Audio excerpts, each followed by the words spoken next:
gracias por estar aquí. Esta es la segunda mesa de este conversatorio, el autómata y la partida de ajedrez. Entonces la dinámica va a ser igual que en la primera mesa. Va a ser más ágil, dice Rodrigo. Entonces va a ser más ágil, pero formalmente va a ser lo mismo. Voy a leer el fragmento, en este caso es la primera tesis del texto, y luego, insisto, la dinámica va a ser la misma, van a comentar y luego pasaremos la palabra al auditorio. Entonces, sin más preámbulos, paso a leer. Se dice que hubo un autómata en tal forma construido que habría replicado a cada jugada de un ajedrecista con una contraria que le aseguraba ganar la partida. Un muñeco con atuendo turco y teniendo en la boca un narguilé se sentaba ante el tablero colocado sobre una espaciosa mesa. Con un sistema de espejos se provocaba la ilusión de que esa mesa era por todos los lados transparente. Pero, en verdad, allí dentro había sentado un enano corcovado, que era un maestro en el juego del ajedrez, y guiaba por medio de unos hilos la mano del muñeco. Puede imaginarse un equivalente de este aparato en filosofía.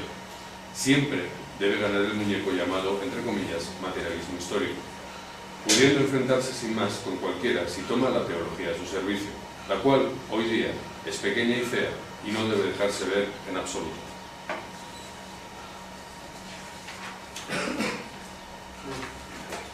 Me gustaría comenzar mencionando, digamos, algunas cosas para que se entienda desde dónde quiero pensar esta primera tesis. Esta primera tesis, digamos, sí es bastante compleja, es bastante misteriosa.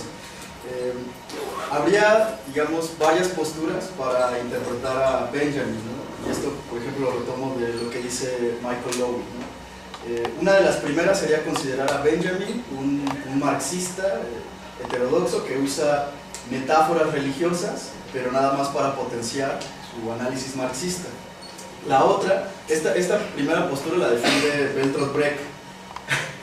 Esta primera postura la defiende Brecht, ¿no? Otra postura sería pensar a Benjamin nada más como un místico, ¿no? Y que retoma el materialismo nada más como una suerte de pretexto para hacer algunas reflexiones. Esta, digamos, sería la postura defendida desde Scholem, ¿no? Y la última vería una imposibilidad, inclusive en los textos de Benjamin, de articular estas reflexiones mesiánicas con las reflexiones materialistas. Había muchos autores que dicen que la obra de Benjamin es totalmente contradictoria, pero justo como ya se mencionaba en la mesa anterior, creo que esto es lo rico de Benjamin, que genera estas cosas que parecieran paradójicas. Inclusive tiene este concepto de imagen dialéctica, que es una imagen que mantiene la tensión, no la resuelve, no hay una síntesis como Hegel habría, que es todo el tiempo mantener estas tensiones. Y justo quisiera proponer esta tensión para pensar esta primera tesis, porque justo lo que hace Benjamin aquí es una crítica a las nociones marxistas, digamos, de su época, ¿no? Y son nociones marxistas que están integrando una teología, y es una teología, digamos, cristiana. Ya se mencionaba un poco, ¿no? Yo quisiera pensar esta primera tesis a la luz de la noción de tiempo. Pareciera que Benjamin está oponiendo dos nociones de tiempo. Un tiempo lineal, que no nada más estaría en las nociones del progreso capitalista. Por ejemplo, hace rato mencionaba Dexter, un poco ahorita que salimos, que en todos los fragmentos de tesis de la historia no se menciona como la cuestión del capitalismo, ¿no? Pareciera más que es una crítica a los partidos comunistas, ¿no? Al estalinismo, inclusive, que estos textos son del 40, ¿no? Se redactan en el 40, entonces estamos como en toda esta onda del estalinismo. Pero por otro lado, en los fragmentos, en los pasajes, el libro de los pasajes, sí hay una serie de fragmentos que están titulados Teoría del conocimiento y del progreso. Entonces ahí sí hace la crítica a la noción del progreso que tiene el capitalismo. Y un poco como se mencionaba hace rato, esta idea del progreso no nada más está implícita en el capitalismo, sino que está implícita en varias formas de pensamiento. Y el comunismo, en tanto adopta esta idea de la liberación y de la emancipación, se asemeja justo a la teología cristiana, ¿no? El Mesías que vendrá y que nos salvará, ¿no? Algún día, que nos brindará un mundo mejor, ¿sí? Esta noción de tiempo cristiano es la que, digamos, está en el fondo del materialismo histórico. Por eso el materialismo histórico es el muñeco, que todo el tiempo vence a sus oponentes en filosofía, pero debajo de él lo que hay, o lo que existe, es una teología, y una teología cristiana, Y esto es lo que hace poderoso al materialismo, digamos, ¿no? Pensar todo el tiempo en una redención, pero es una redención hacia el futuro, ¿no?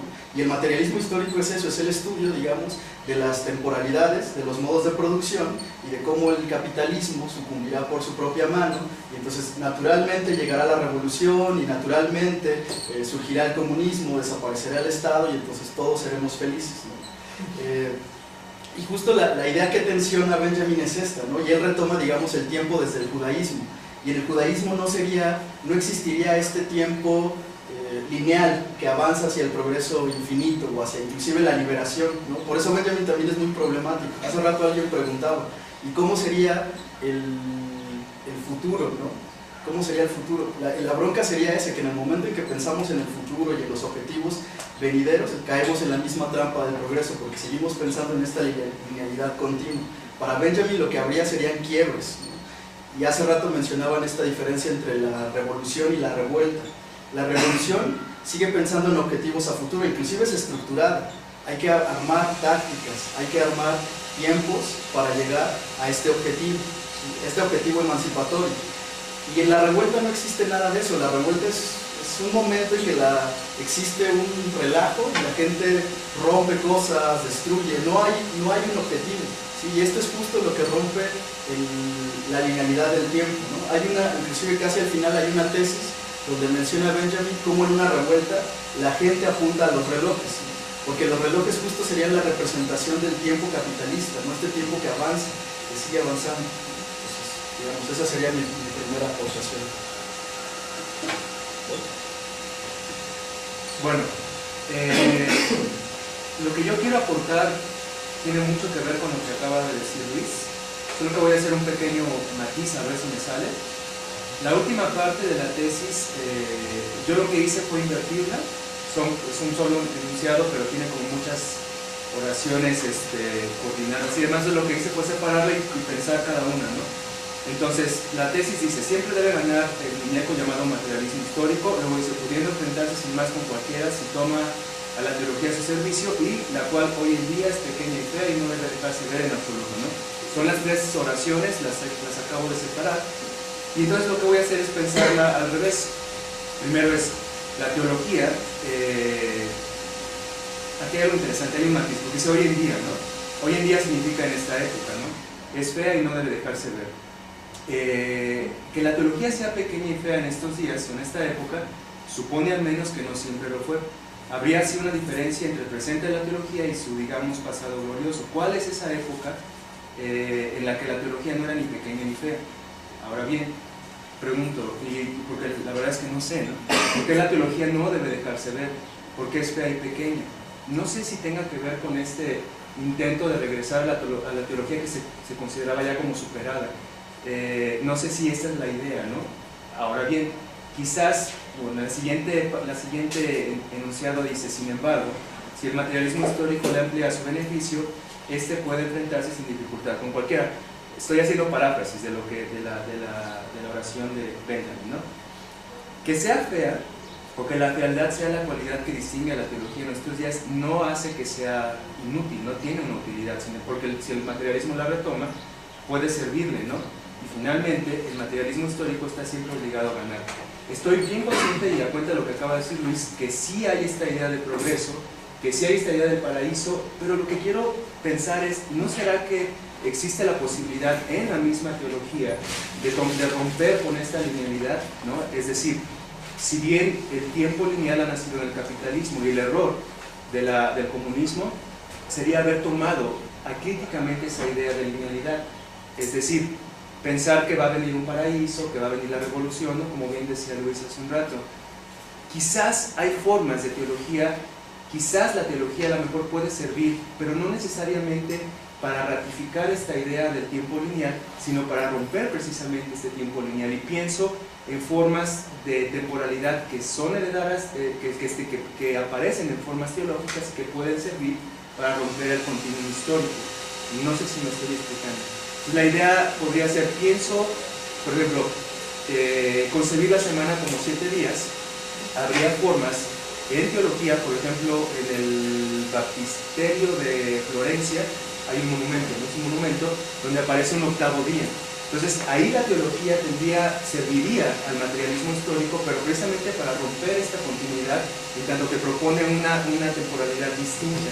Entonces mi propuesta es tratar de reflexionar un poquito esto y pensar qué opciones daría la teología al servicio del materialismo sin necesariamente mimetizarse con el tiempo lineal, y más bien como para poner en crisis desde la teología esta concepción del tiempo. Entonces es un poquito mi intención y lo que quisiera que discutiéramos, ¿no?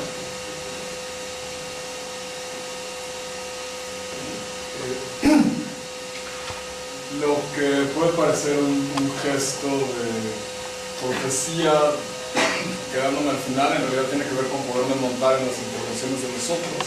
Entonces trabajo menos, eso es algo que se aprende con el tiempo. A ver, yo cuando me tocó la primera tesis, a mí la primera tesis me hace mucho ruido, pero hoy me doy cuenta de que me hacía ruido porque estaba tratando de sacar a Benjamin limpio de sus propios enunciados, y en realidad eso no, creo que no vale la pena. En realidad, querer decir, es que dijo tal o es que dijo cual, querer resolverlo y que todo sea muy claro, atenta contra las mismas cosas que está diciendo Benjamin. Entonces da igual si es poco claro en este sentido cartesiano en el que nos gustaría que fuera claro, ¿no? De lo que se ha dicho ahora, hay como muchas cosas. Por ejemplo, si la idea de un futuro de redención es teológica o es progresista, que parecerían ser dos formas opuestas de entenderlo, ¿no? Una como muy material y muy vinculada a la producción capitalista, y otra como espiritual y redentora. A lo mejor en realidad da lo mismo si empezamos a considerar el resto de las tesis que no se podían discutir, pero que no dejan de ser parte del mismo discurso benjaminiano, ¿no? En la segunda tesis Benjamin dice, en realidad envidia solo hay, o solo debería haber, o solo vale la pena que haya, en el aire que hemos respirado con mujeres que hubieran podido entregársenos. Y entonces está partiendo en dos esta idea de lo deseable del futuro.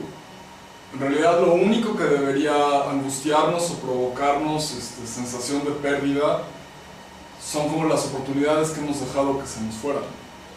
Y eso lo aterrizaría brutalmente en el aquí y el ahora, y en el accionar, en la cotidianeidad, en lugar de estar con estas como grandes construcciones etéreas y poco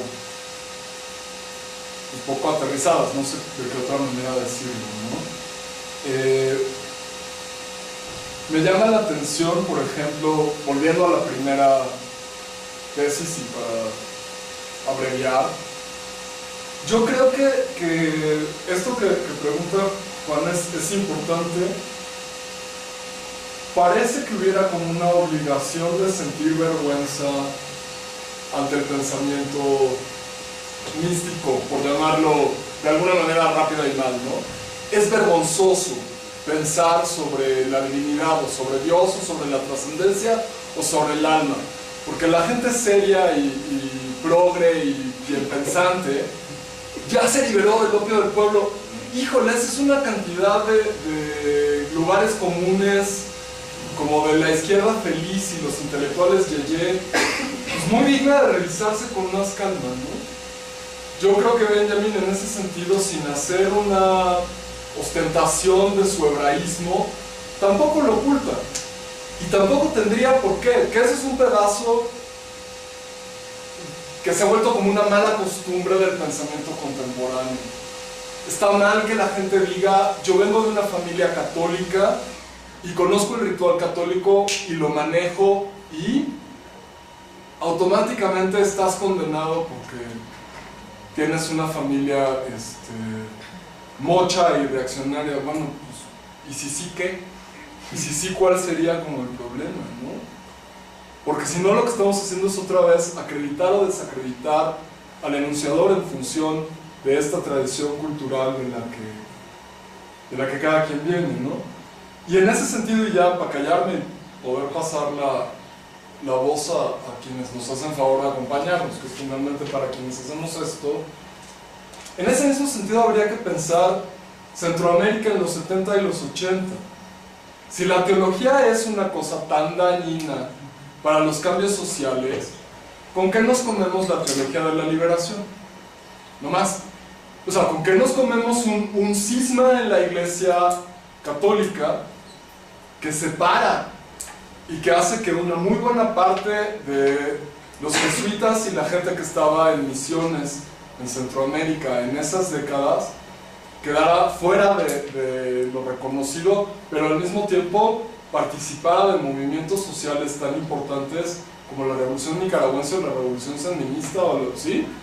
Que después hayan o no triunfado, que después se hayan integrado o no a este tiempo histórico que parece joderlo todo, es una historia aparte, pero en un primer momento esas revoluciones sí estaban directamente marcadas por una teología, otra, pero por el pensamiento teológico, ¿no? Yo eso es lo que querría proponer como asuntos a explorar, si a ustedes les interesa. Va, pues entonces pasamos la palabra al público. ¿Quién quiere intervenir? Quisiera ver si entendí de lo que se trata esta primera. No sé si es una crítica o es quitar la máscara, digamos, al materialismo histórico, como decías, es decir, no es él el que gana, pues, no a través de su discurso, sino tiene un fundamento teológico, ¿no? Que está ahí moviéndolo todo, ¿no? Y algo que decías de por qué este fundamento teológico se ve mal, o por qué no podría, digamos, decir, bueno, pues no importa que tengamos este fundamento, ¿no? Al final, ¿no? Estamos ganando y esto es lo que tiene sentido. Bueno, quizás sea porque, digamos, el discurso místico pues sí choca con el discurso lógico, ¿no? En el materialismo histórico hay una cierta lógica, hay un cierto positivismo, digamos, en la serie. Esto primero, después va a pasar esto, después eso. Entonces, quizás esto chocaría con esta idea mística, ¿no? De digamos, un futuro mejor o un bien mejor, fundamentado en el futuro, digamos, ¿no? Porque, digamos, siguiendo la idea de que viene de la religión, es decir, un bien después de la muerte, ¿no? Pero quién sabe después de la muerte, ¿no? No podemos saber. Entonces, está fundamentado en algo que quién sabe si vaya a ocurrir, ¿no? Entonces, no sé si va por ahí, eso tiene sentido. ¿Más intervenciones? ¿Más preguntas? Ahí luego hay. A Juan Ángel, en el aspecto del muñeco que esconde, ¿no? Bueno, quisiera antes decir, de mi contexto, yo como cristiano y también representante en cierta manera de una teología, se habla en el término de algo como teológico. Yo propondría más o menos que, ¿por qué no se habla de teologías? Sobre todo en esta variedad que hay desde el protestantismo, el catolicismo, etc. ¿Cómo entender esta metáfora de Benjamin en ese sentido cuando hay un sinfín de teologías y cuántas sí son como, o cuántas sí se dejan ver y cuántas no, ¿no? Y cuántas sí están como bonitas, cuántas están como muy feas? Y en ese sentido yo creo que, no sé cómo lo veas, o cómo lo vean ustedes, hablar de teologías en plural. ¿Beto? Sí, yo en función de lo que habéis comentado de cómo encontrar, digamos, una mística o una religiosidad que vaya en contra de la continuidad histórica que, al menos en la cuestión del cristianismo, así como se presenta, pareciera que está apuntando siempre al futuro, ¿no? En el apéndice que pone, el segundo apéndice de esta obra sobre la historia, habla acerca de cómo, por ejemplo, en el judaísmo no se está como permitido pensar en el futuro, ¿no? Porque todo más bien es remitir al pasado. Entonces, en ese sentido, sería como entenderla una mística desde el judaísmo distinto a la continuidad histórica del presente, que es así, al menos busca o encuentra, o más bien busca, trata de encontrar la redención en el pasado y tal vez no en el futuro, ¿no? Cuando comentabas si habría otra manera, digamos, de pensar la temporalidad histórica desde, digamos, la religión, ¿no? Más bien es como mi aportación. Voy a usar el mismo truco que Rodrigo. Habló todo el mundo, voy a aprovechar porque voy a tomar un poco lo que dijeron. Yo me voy a echar un paso para atrás, antes de meternos a una discusión de particulares.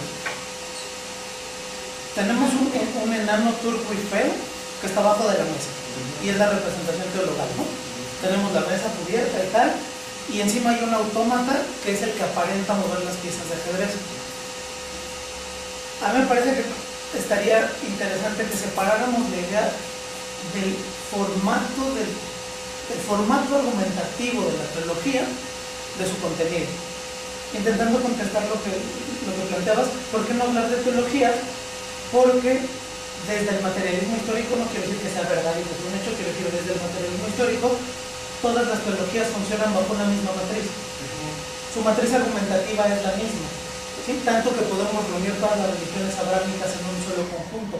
Claro, sus diferencias particulares sin duda, pero la matriz argumental de todas las religiones abrámicas es una sola. Por eso él habla de una teología, en la que él está inscrito, por cierto, lo que decía, ¿no? Él es parte de esa. Entonces, en esa separación, si no pensamos en el contenido de si el profeta designó el profeta, de si Yahvé decidió, sin pensar en eso, el autómata es el sistema argumental de la teología, no es una teología particular, ¿sí? Es el sistema argumental teológico que Benjamin dice, claro, eso funciona, eso comprobó su funcionamiento durante 1000 años, durante toda la Edad Media, entonces usémoslo. ¿Por qué el materialismo histórico no lo va a usar? Y él entiende el materialismo histórico como ese robot, como ese autómata que en realidad, claro, la separación no es en balde, no es el turco adentro del autómata, es el turco debajo de la mesa manejando al autómata. Para términos prácticos, hay otro texto de Pavese, que también es marxista, ¿no? Italiano, donde él dice, yo ya detecté cómo la casta intelectual reproduce a sus intelectuales, ¿sí? Tiene una universidad así como este grupo. Sí, por favor. Y entonces encuentra al alumno más destacado y dice, vente para acá, vente a trabajar conmigo, ¿sí? Y entonces ya, lo metió a la maquinaria de la reproducción mecánica, ¿sí? Porque lo vio ahí bien destacado y pum, se lo jaló. Y dice Pavese, hagamos eso para la revolución. O sea, ahí está el material humano, vayamos y busquemos a los destacados, utilicemos la misma matriz que utiliza el capitalismo, utilicemos para generar a nuestros intelectuales. En ese sentido, pienso que es lo que está diciendo Benjamin. Ya hay una matriz argumental teológica que probó durante 1500 años que funciona. Usemos esa matriz para el materialismo histórico. ¿Sí? Eso. Bueno, pues, adelante. Bueno, yo quiero comentar algo sobre lo que dijo Rodrigo, porque va justamente por el lado que dice el compañero cuando lanza la pregunta sobre cómo nos ponemos la teología de la liberación, ¿no? Por ejemplo, a mí ya me había hecho mucho ruido cuando leía a Benjamin el hecho de que él habla de la teología, pero lo habla como habla con un cierto tipo de inversión, como de retomarla, pero hacia el movimiento, porque entiendo que la crítica que está haciendo directamente es hacia lo que al materialismo dialéctico, para el que se llamó Diama, al que venía de la Unión Soviética. Y cuando me gustó mucho lo que dijiste sobre la teología de la liberación y la revolución en Nicaragua y la feminista, porque precisamente Antonio Gramsci es alguien que trabaja eso y habla de la cultura y de los medios de dominación, pero culturales. Entonces, en ese sentido, en el que yo creo que en Latinoamérica se capta muy bien esa idea, a lo mejor no la toman directamente, pero así es. O sea, la filosofía de Gramsci yo creo que es más adecuada a lo que pasó en los movimientos latinoamericanos, y eso es lo que se debe pensar. Benjamin yo creo que también está pensando en esa línea, porque precisamente por eso lo colocan en el marxismo crítico.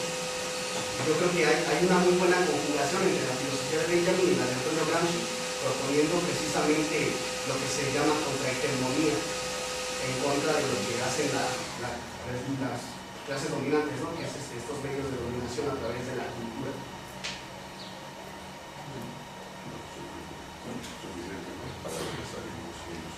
Bueno, con respecto a todo esto de la teología que mencionaban, yo sí volvería a introducir, a lo mejor no las teologías, pero sí la diferencia entre dos tipos de teologías. Y otra vez había como esta distinción, ¿no? La teología que piensa en un futuro liberador, y creo que lo que Benjamin está criticando es justamente esta teología y que se inserta en otros discursos.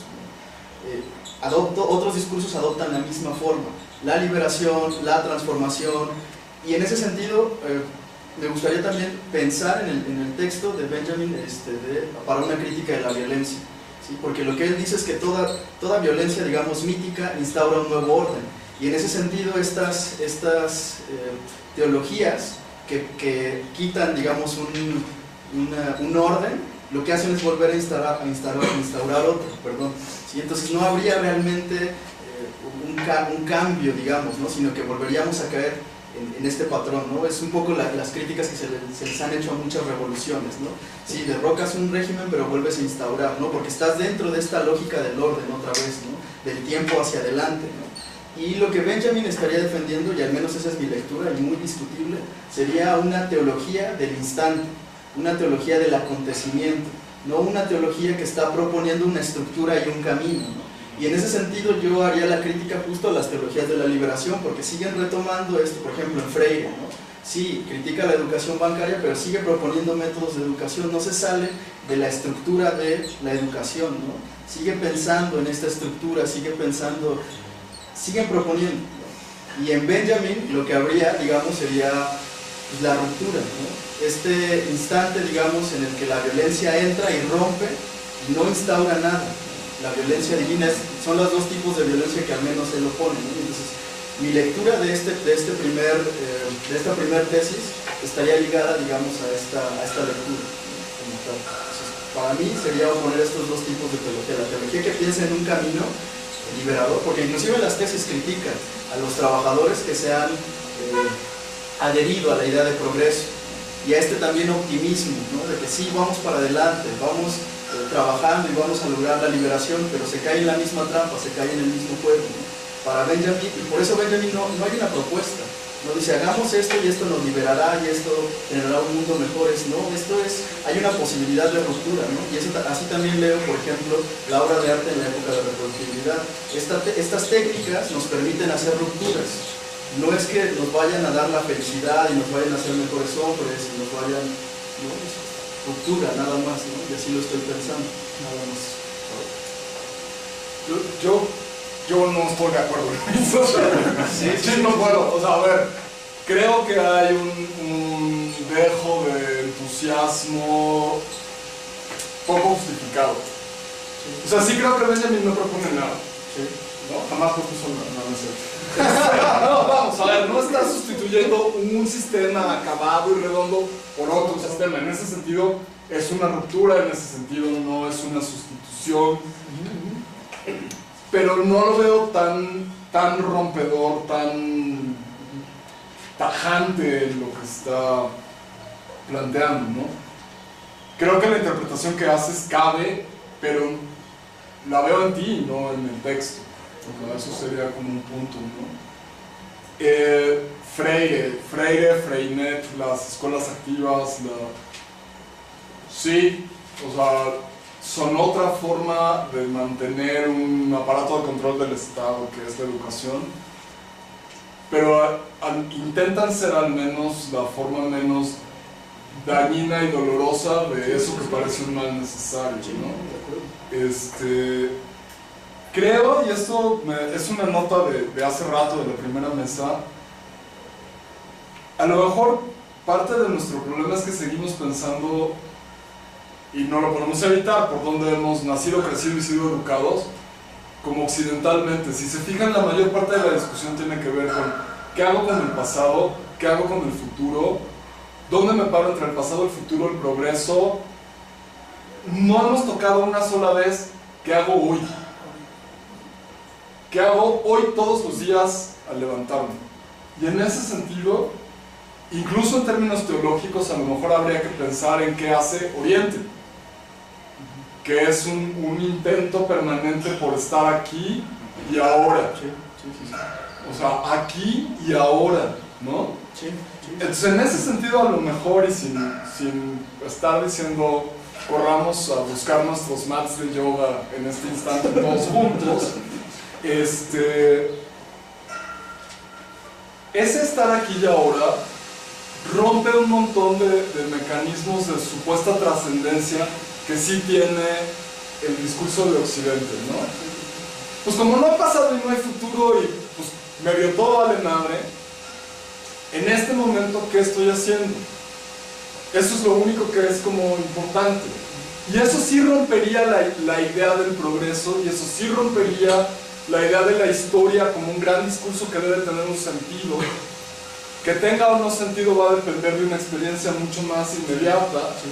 En eso casi me atrevería a proponer que hay una revuelta permanente, ¿no? Porque se rompe toda posibilidad de que hagas un programa con el hoy.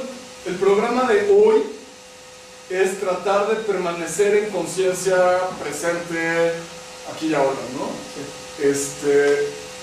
Claro, Benjamin no está parado ahí, pero a lo mejor la verdadera salida de estos problemas que hemos estado discutiendo tendría que ver con tratar de pensar más inmediata y más terrenalmente, y no en estas grandes abstracciones en las que caemos.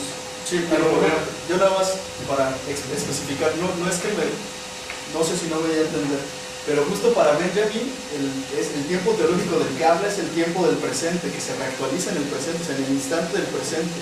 No es, y por eso propone el tiempo vacío homogéneo, que sería esta abstracción del futuro y en la cual estamos atrapados. Y entonces, justo, yo estoy totalmente de acuerdo. Entonces, más bien, iba por ahí, no es que me esté oponiendo. Quizás para abonar un poquito a lo que acaban de decir, yo pienso, cuando se refiere a teología, pienso que es como capacidad de tomar distancia de lo inmediato, y a lo mejor mi lectura está muy cercano a Horkheimer en este texto de Crítica a la razón instrumental. Es decir, se estereotipó una forma de pensar el tiempo, y esta forma habría nacido del capitalismo. Entonces los relojes aparecen en el capitalismo y después se estereotipan, aparecen como naturales, se asume que es natural y se piensa acríticamente el tiempo lineal. Entonces la teología lo que haría sería tomar distancia de este status quo, ¿no? Algo que aparece como lo real, y lo que propondría es pensar nuevamente el tiempo. Dicho de otra forma, lo que hace, por ejemplo, Horkheimer, ¿no? Y siempre su crítica es eso, la razón instrumental, lo que hace es olvidar los fines, como decía hace un rato Beto, ¿no? Olvida los fines, no piensa racionalmente los fines, se queda con los medios, y al pensar los medios los impone, y ahí se mimetizan otras formas de pensar teóricamente. Entonces lo que haría el capitalismo es proponer, construir esta forma del tiempo lineal, y lo que haría acríticamente el socialismo es asumir esa forma de tiempo lineal, y lo que la teología propondría es tomar distancia de ese status quo y pensar nuevamente el tiempo o otras posibilidades de tiempo, porque ontológicamente el tiempo no existe, ¿no? Es decir, San Agustín decía, no hay pasado ni presente, futuro ni pasado, siempre se hace desde el presente. Un pensamiento al futuro siempre se hace del presente, es una construcción en ese sentido, ¿no? La idea sería, y quizás aquí el Mesías, y que todos seamos un Mesías, signifique tomar distancia de lo inmediato, de lo que aparece como lo real, y entonces pensar críticamente, no sé. Antes de regresar la palabra, y si Luis no tiene algo que agregar, yo solamente preguntaría una cosa ahí, yo no leo Horkheimer, entonces explícame qué dice Horkheimer, porque a mí me brinca me recuerdo, para mí el tiempo lineal y la teología parecen estar, o por lo menos los relatos teológicos, estar vinculados desde el momento uno, porque el primer día Dios separó el agua de la tierra, hizo la luz, y el séptimo día descansó. Entonces hay un pedazo ahí muy loco donde Dios mismo es un obrero que raya el sábado y descansa el domingo, ¿no? Entonces que me vengas a decir que eso es posterior me llama la atención. O sea, ahí ya tienes una linealidad y una producción y un man haciendo su chamba, ¿no? Y luego diciendo, ok, Naviriano, ya, ¿no? ¿Qué hacemos con esa parte? Bueno, Jorge Heimer lo que dice es que la razón tiene como estas dos partes, ¿no? La razón subjetiva y la razón objetiva. La razón objetiva es la razón grandota, ¿no? De los grandes sistemas filosóficos que Hegel y todo eso, ¿no? La razón subjetiva es parte de la razón, pero está como más en función de los medios. Tanto la razón objetiva como la subjetiva piensan medios y fines, pero la razón subjetiva se queda solo en los medios y sirven a los fines y los intereses del sujeto o de la comunidad. La razón objetiva tendría que pensar y discutir racionalmente los fines y pensar los medios adecuados, pero siempre en función de los fines, ¿no? Entonces, lo que creo que aquí se podría parecer de Benjamin a Horkheimer es que habría una renuncia a pensar en términos de razón objetiva el tiempo, y más bien el tiempo en términos de razón subjetiva, en términos de medio, habría sido el que se impuso, ¿no? Ahora, con respecto a, pues sí, tienes toda la razón, ¿no? Dios hizo la tierra y descansó el séptimo día, pero habría quizás otras formas de teología, otras formas de pensar el mundo, en el que no sean 7 días, y sino sean 8, ¿no? O que sea cíclico, no sé. Habría formas de romper este continuo del tiempo que terminó cooptando el capitalismo, que le sirve muy bien, ¿no? Es como cuando Einstein se pone a pensar el tiempo, porque Einstein lo que hace es eso, pensar otra vez el tiempo en términos objetivos, ¿no? Y propone la teoría de la relatividad. No puede hacer eso la filosofía ni la sociología porque va en contra de la lógica del capitalismo. El tiempo no puede ser relativo para el capitalismo, ¿no? Pues no vale más de todo. Entonces impone esto, impone esta forma de pensar el tiempo lineal y aparece como lo real. Entonces quizás, y en mi lectura, la figura del Mesías es tomar distancia, no, incluso también de la misma teología judeocristiana, ¿no? Y pensar otras formas, más bien como una invitación a volver a pensar en términos objetivos el tiempo y discutir, ¿no? En términos objetivos. No sé. No, gracias. ¿Quieres añadir algo de eso? Va, pues entonces, más intervenciones, más preguntas, a ver ahí atrás. Nada más, se me olvidó mi Biblia Reina Valera, pero estaba tratando de recordar, según yo, lo que sucede ahí en esta narración de hizo tal cosa, el día 1 y el día 2, es una recapitulación, ¿no? Pero según yo no está hablando a futuro, ¿no? Está hablando de presente, bueno, de pasado, desde un presente, a lo mejor me equivoco. Entonces, no sé si en ese sentido lo que hace el capitalismo, como la canción, por ejemplo, con el reloj y todo esto, es también pensar en el futuro. El reloj está ahí para organizar el tiempo, para que en tanto tiempo se hagan tales cosas.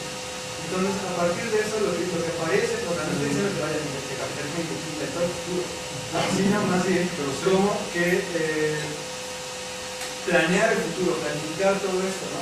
Que es un poco en la misma dinámica de lo que justamente el mismo quería decir, me parece, ¿no? La revolución que va a triunfar y entonces todos vamos a ser felices. Entonces, lo que pasa, lo que según yo sucede ahí, porque no voy a equivocarme, es que se hace una recapitulación del pasado, pero no aparece un tiempo futuro. Dios hizo bla bla bla bla bla. Pero entonces sí podría pensarse que hay como un pasado y un presente, pero la importancia del futuro vendrá quizá con todo esto que se decide, ¿no? O no sé.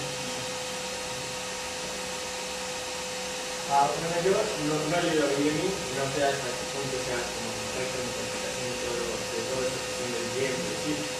Pero pienso en una cuestión de tal vez un poco más de cotidiana, cómo nos desenvolveríamos en nuestra vida cada individuo en un estado siendo atemporal, pensando nada más en el presente, porque pienso que para siempre, o sea, una de las características del ser humano es pensar temporalmente, pensar, bueno, ahorita tengo que ir a mi clase de X, no sé, y un animal haría todo por instinto, ¿no? Todo por en el presente. Entonces, no sé, esa es mi pregunta que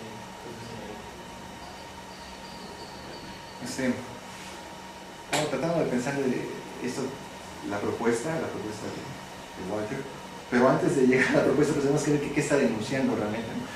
¿Qué denuncia él? Y estoy recordando ahorita una clase de Yarri hace mucho tiempo, hablábamos sobre el tiempo. Sí, mucho tiempo, ¿no? Sí, el tiempo del occidente, el tiempo griego. Creo que estábamos viendo algo de Heidegger, no sé, bueno, te gusta saber. Bueno, y decía, bueno, antes de la llegada de los españoles, aquí pues los mesoamericanos interpretaban o concebían el tiempo de forma diferente, al parecer en una forma cíclica, ¿no? Donde precisamente hay un eterno presente, pero este presente se tiene que renovar, recordar, a través de catombes y festejos, ¿no? Y se renovaba este presente, pero no había la linealidad, ¿no? Pero llegan los españoles con su idea de tiempo lineal, el alfa, el omega.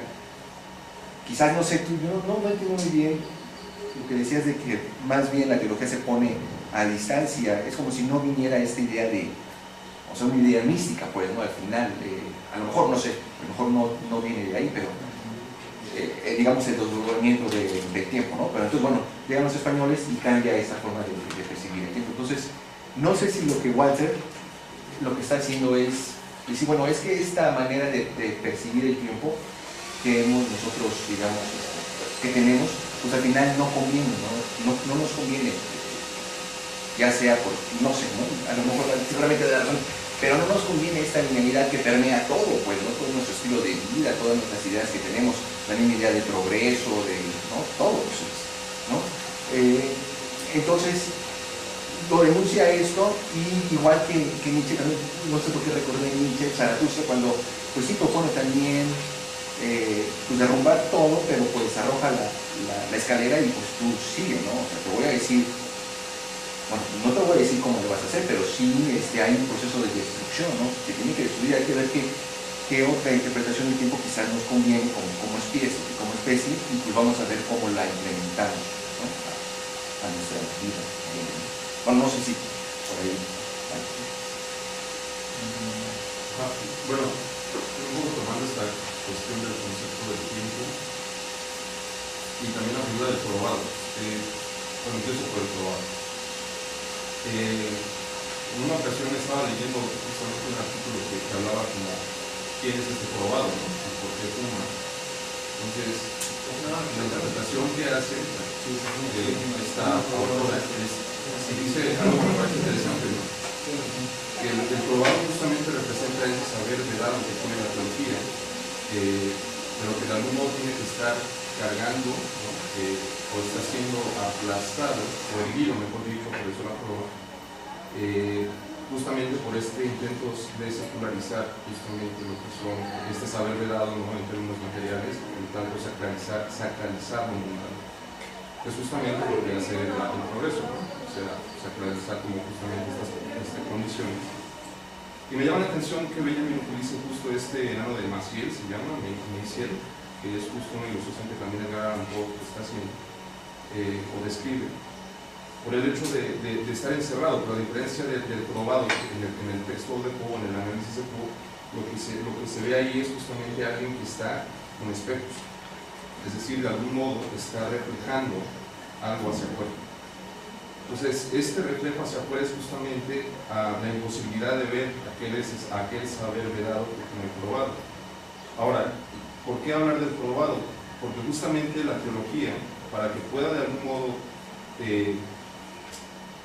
para que ese saber siga vedado, no puede, y obviamente ese saber no pueda trasladarse a terrenos estrictamente o completamente mundanos, solamente se puede descubrir en el instante, justamente en el acontecimiento, en la corrupción con la llegada del Mesías. Y me llama la atención que en la tradición neotestamentaria, ¿no? O sea, el Mesías, ¿no? o por Cristo, constantemente les está diciendo a cada día con su propio afán. No se afanen del mañana, a cada día con su propio afán. Es decir, la expectativa del futuro no está presente en la cultura judía. Y me llama la atención esa interpretación porque para ellos el futuro, entendido justamente como este ideal del progreso, no tiene sentido ni siquiera pensar. En esta cuestión, digamos, lo que importa es el acontecimiento, es el instante, ¿no? Y este instante es determinante porque precisamente a lo que te lleva es a repensar en el pasado. La tradición memorística judía creo que es importante tomarla aquí, porque siempre están diciendo en los textos deuteronomistas, siempre está diciendo recuerda, fuiste esclavo de Egipto, recuerda, o sea, todo el tiempo te está diciendo que veas hacia atrás, justamente porque al mirar hacia atrás, ¿no?, entonces tú vas a poder hacerle en el presente, ¿no?, esa justicia, o constantemente evitar, ¿no?, lo que ya has vivido, pero no hacia el futuro, sino en ese momento. Ahora, ese es justamente ese saber heredado, ¿no? Bueno, no es que ese sea el saber heredado, pero precisamente asumir ese saber será precisamente cuando encuentras este choque, ¿no?, entre el pasado, entre ese pasado que se ha considerado como un desecho y que nosotros hemos desechado en ese sentido, pero a la vez con la oportunidad de que en el instante tengas la oportunidad de recordar y justamente eso cambia la decisión que en ese momento se lleva a cabo, y por lo tanto lo que sigue ya no importa. ¿Sí me explico? Precisamente porque a cada día se complica. Nada más. Hay una diferencia cultural que me gustaría considerar. Cuando hablamos de tiempo lineal o no lineal, pasa una cosa. El cristianismo se instaura como religión oficial en el siglo IV en Roma, 330 más o menos. Todas las variantes de la escuela abrámica o judeocristiana, como le quieran decir, piensen que están basadas solo en el Antiguo Testamento. ¿Sí? En el Antiguo Testamento hay un principio, el paraíso, y hay una línea continua de historia, ¿no?, ese viento de la otra tesis. ¿Sí? Pero no es hasta el cisma del siglo XVI que se pone un fin a ese tiempo. ¿Sí? Es la escuela católica, bueno, la línea católica, como le quieran decir, la rama católica, la que le pone un fin al tiempo y mete el Nuevo Testamento y mete el Apocalipsis. Y entonces completa la idea. ¿Sí? Benjamin no está ahí. Benjamin está en la idea de un principio, ¿sí?, en un continuo. ¿Sí? Bien. Claramente, ojalá Benjamin fuera algo claro de algo. Bueno, me parece que Benjamin observa esto y ella notó que el progreso, como le quieran poner, capitalismo positivo, cientificidad kantiana, da igual, la idea del progreso ya agarró el argumento de la teología y ya lo domina, y con eso se sigue generando un progreso. Lo platicábamos en un semestre anterior, conversábamos de qué significa venir a clases. Nosotros estamos en un sitio donde lo pueden observar, lo vivimos todos los días. Venimos a clases como veníamos en el siglo XVI a la iglesia. Venimos de pueblos lejanos, de municipios cercanos, hacemos una gran travesía todos los días para subir a la montaña y llegar con los sabios que van a darnos el recital de lo que es la verdad y lo que no es la verdad. ¿Sí? Ojo, no estoy diciendo que seamos religiosos, estoy diciendo que ese es el autómata que está diciendo Benjamin. Él está diciendo, vean cómo ya tomamos la matriz argumentativa y el progreso la tiene y ya nos enajenó. Otra vez ya nos enajenó y ya estamos ahí. Bueno, si eso le funcionó a las escuelas abrámicas, si eso le funcionó al progreso, pues que lo haga del materialismo histórico, ¿no? Ojo, esto me lleva nada más a una última puntualización. Se nos olvida que hablamos desde la derrota. El materialismo histórico está absolutamente derrotado. O sea, aquí estamos haciendo intentos desesperados porque no se mueran, ¿no? Y porque no se vuelvan a quedar arrumbados todos los libros de la teoría crítica en las bibliotecas y no salgan nunca más, como no salen el 90%. Pero el materialismo histórico fue derrotado justo porque no tomó en cuenta estas consideraciones. Justo porque la configuración de toda la URSS, justo la configuración de toda China, no lo tomaron en cuenta, y quien la tomó en cuenta sigue. Vean Corea del Norte. ¿No? O sea, ellos tienen la matriz argumentativa teologal de que no hay final del tiempo, sino que un principio que se libera. Y en ese sentido continuó. El materialismo histórico no logró agarrar esa matriz argumentativa.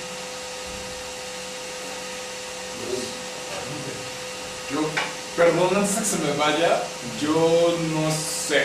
Esa última idea habría que discutirla más despacio. Yo lo que veo en la caída del bloque del este de Europa para quienes no hayan estado ahí, es una mayoría. Corría el año del 89 cuando tiraron el muro de Berlín y se nos acabó el mundo bipolar. Bueno, no, en realidad ahí empezó la bipolaridad.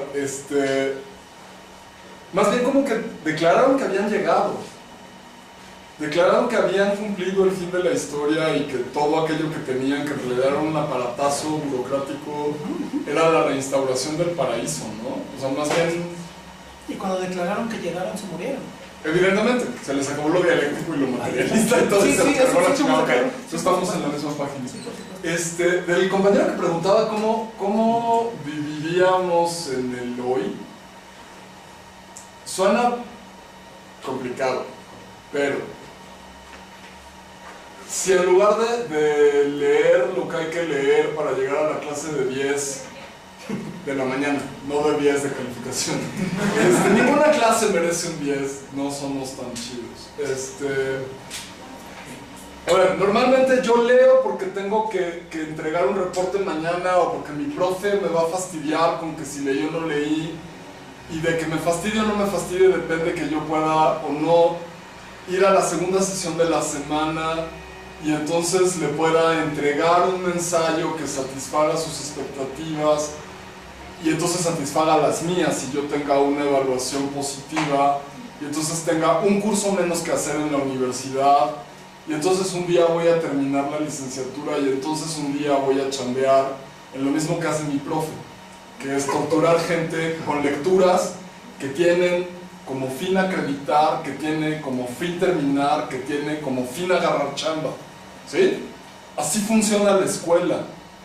Estudio porque va a llegar un día en que voy a estar haciendo las cosas que de verdad quiero hacer, que no sé cuáles son, pero pues mientras estoy en la escuela.